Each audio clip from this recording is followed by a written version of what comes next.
মধ্যপ্রাচ্য সংঘাত, সব ধরনের এন্ট্রি ভিসার মেয়াদ ১ মাস বাড়াল কাতার। ঢাকা দোহা ৩ মার্চ ২০২৬। মধ্যপ্রাচ্যে চলমান যুদ্ধ ও আঞ্চলিক উত্তেজনার কারণে কাতার সরকার সব ধরনের entry visa, visit, tourist, business, transit এর মেয়াদ ১ মাস বাড়িয়েছে। কাতারের অভ্যন্তরীণ মন্ত্রণালয় মিনিস্ট্রি অব ইন্টেরিয়র আজ এক বিজ্ঞপ্তিতে জানিয়েছে, এই সিদ্ধান্ত আগামী ৩ মার্চ থেকে কার্যকর হয়েছে এবং পরবর্তী নির্দেশ না দেওয়া পর্যন্ত বলবৎ থাকবে।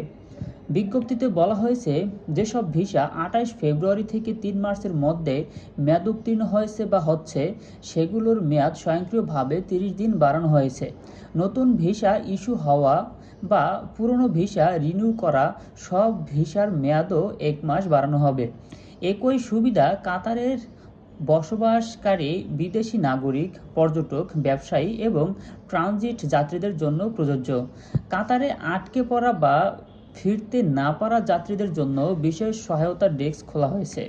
কাতারের অভ্যন্তরীণ মন্ত্রণালয়ের মুখপাত্র জানিয়েছেন, এই সিদ্ধান্ত নেওয়া হয়েছে যাতে মধ্যপ্রাচ্যের আকাশপথে ফ্লাইট বাতিল ও সীমিত হওয়ার কারণে বিদেশি নাগরিকরা অসুবিধায় না পড়েন। বিশেষ করে বাংলাদেশ, ভারত, পাকিস্তান, নেপাল, শ্রীলঙ্কা ও ফিলিপাইন নাগরিকরা যারা কাতারে আটকে আছেন বা ফিরতে পারছেন না, তাদের জন্য এই সুবিধা বেশি কার্যকর হবে। বাংলাদেশের পররাষ্ট্র মন্ত্রণালয়ের একজন কর্মকর্তা জানিয়েছেন, কাতারে আটকে পড়া বাংলাদেশি নাগরিকদের সংখ্যা বর্তমানে প্রায় ১৮ থেকে ২০ হাজার। এই মেয়াদ বৃদ্ধির সিদ্ধান্তে তাদের অনেকেরই অবৈধ অবস্থানের ঝুঁকি কমবে।